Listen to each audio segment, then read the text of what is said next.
In today's video, I'm going to teach you how to change location on Google Flights.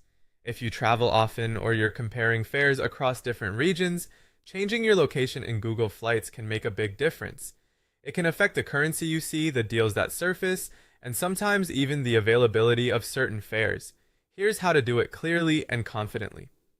First, open Google Flights in your web browser. You'll land on the main dashboard, where you normally search for flights by entering your departure, destination, and dates. Take a moment to make sure you're on the flights page and not another Google travel section like hotels or explore. Now look to the top left corner of the page. You'll see a small icon with three horizontal lines, often called the menu or hamburger icon. Click that to open the site's main navigation. This reveals a side panel that slides in from the left with several settings and options related to your account and preferences. In this side panel, find and click Change Location. This is the control that tells Google Flights which country or region to use when showing you results. Selecting the right location helps ensure you're seeing prices in the expected currency and relevant offers for that region. You'll now see a list or field where you can select your new location.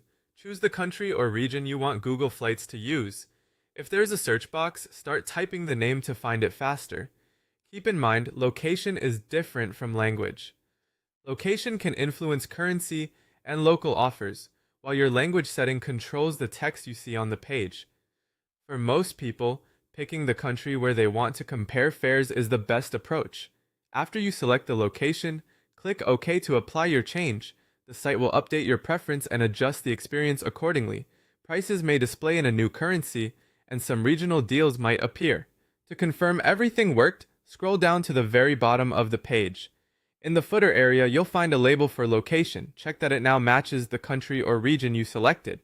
If it does, you're all set. If it doesn't update right away, wait a moment and make sure you completed the selection by clicking OK. That's all there is to it. You've successfully changed your location on Google Flights, making it easier to compare prices and find the most relevant options for your trip. If you switch devices or clear your browser data later, you may want to repeat these steps so your settings stay current. Safe travels and happy fare hunting.